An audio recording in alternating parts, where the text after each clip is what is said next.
ఒక middle class family Hyderabad లో survive అవ్వడానికి పర్ మంత్ యావరేజ్ గా 37,000 అవుతుంది. రీసెంట్ గా ఇండియాలో లివింగ్ ఇన్ ఇండియా సర్వే చేశారు. ఇందులో ఒక మిడిల్ క్లాస్ ఫ్యామిలీ హైదరాబాద్ లో సర్వైవ్ అవ్వడానికి పర్ మంత్ 37,000 అవుతుందంట. ఫ్యామిలీ ఉండే వాళ్ళకి 1 BHK ఫ్లాట్ అయితే 10,000 పర్ మంత్ ఉంటుంది. అదే పెట్రోల్ ఫ్యూల్ కాస్ట్ అయితే 4,000 పర్ మంత్ అవుతుంది. కానీ అదే కిరాణా స్టోర్ ఎక్స్పెన్సెస్ అయితే 11,000 పర్ మంత్ అవుతుంది. ఫ్యామిలీతో సినిమాకి వెళ్తే యావరేజ్ గా 2,000 అవుతుంది. కిడ్స్ కి స్కూల్ ఫీజు పర్ ఇయర్ 60,000 ఉంటుంది. ఇలా ఒక మిడిల్ క్లాస్ ఫ్యామిలీ సర్వైవ్ అవ్వడానికి పర్ మంత్ 37,000 అవుతుంది. అంటే మీ శాలరీ పర్ మంత్ 60,000 ఉండాలి. మరి మీ శాలరీ పర్ మంత్ ఎంత వస్తుంది? కామెంట్ చేయండి. మీకు లంబాడీస్ వాళ్ళ గురించి తెలుసా?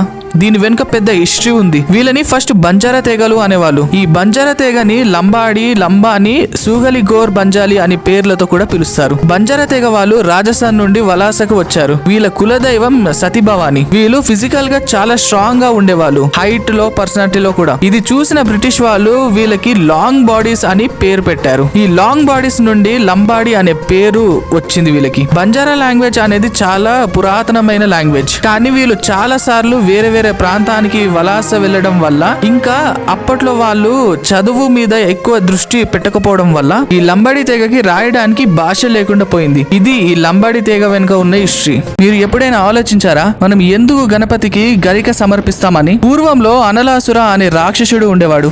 అతని బాడీ నుంచి ఫైర్ ని ఎమిట్ చేసేవాడు. తన కాంటాక్ట్ లోకి ఏది వచ్చినా కాలి బూడిదయ్యేది. ఒకసారి అనలాసురుడు బ్రహ్మకి తీవ్ర తపస్సు చేసి తనని ఏ వెపన్ కూడా హామ్ చేయకూడదు అనే వరం పొందుతాడు. తనకి బ్రహ్మ ఇచ్చిన వరం ని చూసుకొని విర్రవీగుతూ మనుషులని అండ్ దేవతలని ఇబ్బంది పెడుతూ ఉండేవాడు. దేవతలు అంత ప్రిజర్వర్ అయిన విష్ణుని శరణు కోరుతారు. విష్ణు బ్రహ్మవరాన్ని గుర్తు చేస్తూ తన సుదర్శన చక్రం ఆ రాక్షసుడిని ఏమి చేయలేదు అని చెప్తారు. ఆ తర్వాత దేవతలు డిస్ట్రాయర్ అయిన పరమశివుడి దగ్గరికి వెళ్లి శరణు కోరుతారు. బట్ శివుడు కూడా తన త్రిశూలం ఆ రాక్షసుడిని ఏమి చేయలేదు అని చెప్తారు. దేవతలు అండ్ పరమశివుడు కన్వర్జేషన్ విన్న గణేశుడు దేవతలకి హెల్ప్ చేస్తా అని చెప్పి అనలాసురతో యుద్ధంకి వెళ్తారు. గణేశుడికి అండ్ అనలాసురకి భీకరమైన యుద్ధం జరుగుతుంది. గణేశ ఎన్ని వెపన్స్ తో అటాక్ చేసినా అనలాసురకి ఏమీ అవ్వదు. ఇంకా ఇలా కాదు అని గణేశుడు చాలా పెద్దగా మారిపోయి అనలాసురని అమాంతం మింగేస్తారు. అనలాసురని మింగేగానే గణేశుడి పొట్ట అంత మంట తొండిపోతుంది.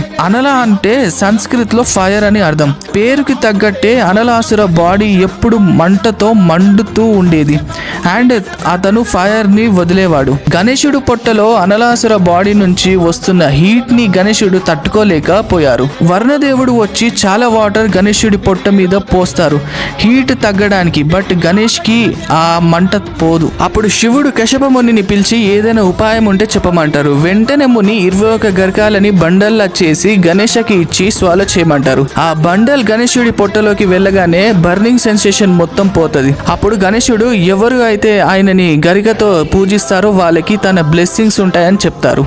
మనం రివర్ లో కాయిన్స్ వేయడం వెనుక చాలా సైన్స్ దాగి ఉంది అని మీకు తెలుసా? రివర్ లో కాయిన్స్ వేయడంలో సైన్స్ ఏముందని మీరు నన్ను అడగొచ్చు. కానీ మన పూర్వీకులు రాగి కాయిన్స్ ని యూజ్ చేసేవాళ్ళు. అయితే ఈ రాగి కాయిన్స్ ని యాంటీ బ్యాక్టీరియల్ ప్రాపర్టీస్ ఉంటాయి. రాగి కాయిన్స్ లో వాటర్ లో ఉన్న బ్యాక్టీరియా, ఫంగస్, వైరస్ ని చంపగలవు. అందుకే మన పూర్వీకులు రివర్స్ లో కాయిన్స్ వేసే కాన్సెప్ట్ ని తెచ్చారు. మన పూర్వీకులు అందరూ ఇలా రివర్స్ లో వాటరే తాగేవాళ్ళు. అయితే ఆ వాటర్ లో ఎలాంటి వ్యాధులు, రోగాలు రాకుండా ఉండడానికి మన వాళ్ళు ఈ రాగి కాయిన్స్ ని వాటర్ లో వేసేవాళ్ళు. చాలా మంది దీనిని మూఢనమ్మకం అని అనుకుంటున్నారు. కానీ దీని వెనుక చాలా సైన్స్ దాగి ఉంది. నల్లమల ఫారెస్ట్ లో ఉన్న శ్రీ మహావిష్ణు టెంపుల్ కి తేనెటీగలు కాపలా ఉంటాయని మీకు తెలుసా? అంటే టెంపుల్ కి వెళ్తే తేనెటీగలు కుడతాయా? ఎవరైనా తప్పు చేయాలి అని ఇంటెన్షన్ తో ఉన్న వాళ్ళని ఈ తేనెటీగలు కుడతాయి. ఈ టెంపుల్ పేరు శ్రీ నెమలిగుండల రంగనాయక స్వామి టెంపుల్. ఈ టెంపుల్ ఓన్లీ సాటర్డే మాత్రమే ఓపెన్ చేసి ఉంటుంది. ఈ టెంపుల్ నల్లమల ఫారెస్ట్ లోపల ఉంటుంది. ఈ టెంపుల్ లోకి సండే, ఫ్రైడే ఎవరికి అలా ఉండదు. అలాంటి టైంలోనే చాలా సార్లు దొంగలు ఈ టెంపుల్ లోకి రావాలని ట్రై చేస్తారు. అప్పుడు ఈ తేనెటీగలు ఆ దొంగల మీద దాడి చేసి ఈ టెంపుల్ ని ప్రొటెక్ట్ చేస్తాయి. ఈ టెంపుల్ చుట్టూ మొత్తం ఈ తేనెటీగలు ఉంటాయి. కానీ టెంపుల్ కి వచ్చిన వారిని మాత్రం ఏం చేయవు. ఈ టెంపుల్ మన ఆంధ్రప్రదేశ్ లోని ప్రకాశం డిస్టిక్ ఇసుకగుండంలో ఉంది. మహేష్ బాబు గారి స్కిన్ సీక్రెట్ ఏంటో తెలుసా?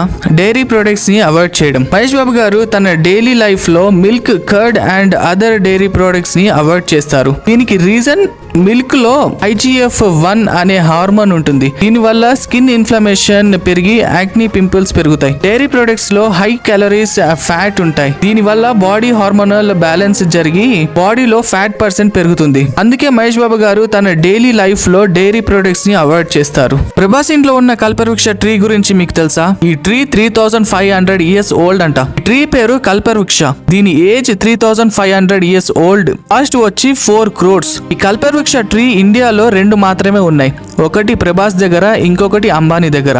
ట్రీ వరల్డ్ లోనే ఎక్కువ రోజులు సర్వైవ్ అయ్యే ట్రీ. ఇదే కాకుండా 1650 acres ఉన్న ఒక ఫారెస్ట్ ని కూడా దత్తత తీసుకున్నాడు. ప్రభాస్ తన ఫాదర్ నేమ్ మీద ఈ 1650 acres ఫారెస్ట్ ని దత్తత తీసుకున్నాడు. ఫారెస్ట్ కాజీపల్లిలో ఉంది. కానీ ప్రభాస్ ఈ విషయాల గురించి ఎక్కడ చెప్పడు. ఏ సోషల్ మీడియాలో కూడా పోస్ట్ చెయ్యడు. ఇది మన డార్లింగ్ అంటే. పూర్వంలో దేవతలు, దానవులు అమృతం కోసం సముద్ర మదనం చేస్తున్నప్పుడు ఆ పాల సముద్రం నుంచి అమృతం కన్నా ముందు ఆలహలం అనే డెడ్లీ పాయిజన్ బయటికి వస్తుంది. ఆలహల్ విషయం బయటికి రాగానే ప్రపంచం మొత్తం కంపేస్తుంది. మొత్తం ప్రపంచం ఎక్కడ అంతం అవుతుందని దేవతలు భయపడి మహాశివుడిని సాయం చేయమని ప్రార్థిస్తారు. పరమశివుడు వెంటనే ఆ సముద్రం దగ్గరికి వెళ్లి మొత్తం యూనివర్స్ ని కాపాడడానికి ఆలహల్ విషాన్ని తాగేస్తారు. విషం తాగిన వెంటనే ఆయన గొంతు బ్లూగా అయిపోతుంది. అందుకే శివుడిని నీలకంఠుడు అని కూడా పిలుస్తారు. విషం శివుడి బాడీ లోపలికి వెళ్తే ప్రపంచం నాశనం అవుతుందని ఆ విషయాన్ని శివుడి గొంతులోనే ఆపేస్తారు. కానీ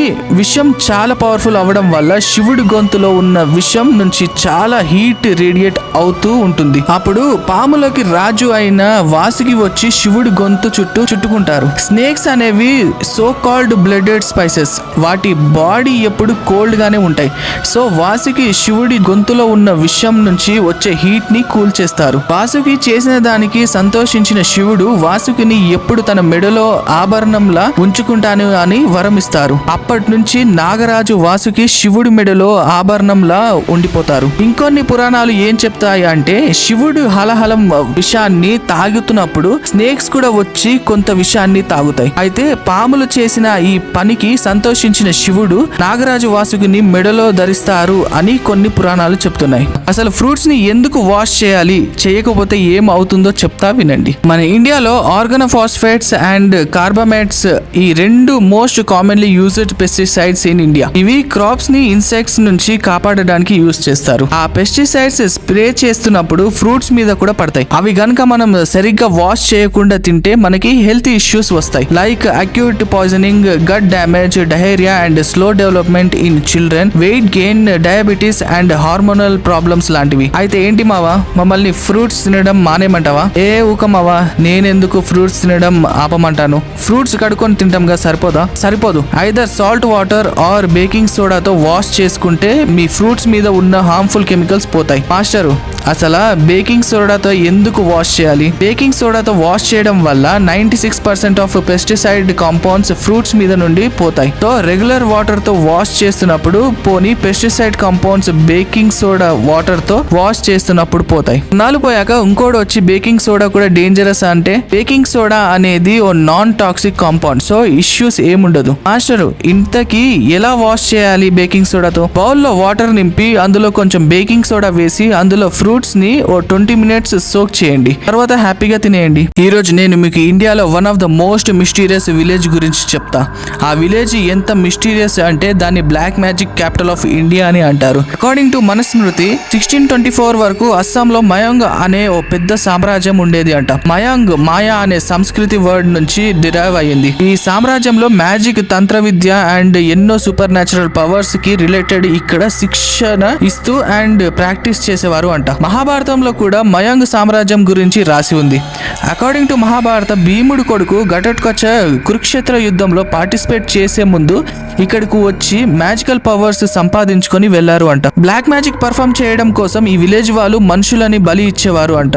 ఈవెన్ ఈ మోడర్న్ ఎరాలో కూడా ఇంకా ఇక్కడ తాంత్రిక్ ప్రాక్టీస్ చేస్తూ ఉండొచ్చు అని అంటున్నారు. ఈ మాట నేను కాదు, Assam ASI department head HN Datta చెప్పారు. వాళ్ళు ఆర్కియాలజికల్ డిగ్గింగ్ చేస్తున్నప్పుడు వాళ్ళకి ఎన్నో బలి ఇచ్చే వెపన్స్, తాంత్రిక ఆబ్జెక్ట్స్ దొరికాయంట. ఇంకా ఈ విలేజ్ లో ఎన్నో అన్నోన్ మిస్టీరియస్ జరిగాయి అంటున్నారు. లైక్ మనుషులు మాయమవ్వడం ఆర్ జంతువుల మారిపోవడం ఎక్సెట్రా లాంటివి. అలాంటి ఒక స్టోరీని హిస్టరియన్ అయిన మిర్జా మొహమ్మద్ కాజిం అలింగీర్ నమా అనే బుక్ లో ఈ ఇన్సిడెంట్ గురించి రాశారు. ఇయర్ 1337 లో emperor Mohammad Shah 1 lakh horsemen ని అహోం రాజ్యాన్ని ఆక్యుపై చేయమని పంపిస్తాడు. ఆ సైన్యం మయాంగ్ జంగల్ ని దాటుకొని అహోం లోకి వెళ్ళాలి. ఓ నైట్ వాళ్ళు జంగల్ వైపు వెళ్లారు. కానీ నెక్స్ట్ డే మార్నింగ్ కి సైనికుడు కూడా కనపడలేదు అంట. 1256 to 1257 టైమ్ లో సుల్తాన్ ఆఫ్ బెంగాల్ యుజుబిక్ తుగ్రిల్ ఖాన్ అస్సాం ని ఇన్వైట్ చేద్దాం అనుకొని మయాంగ్ వైపు తన సైన్యంతో వెళ్తాడు. కానీ అతను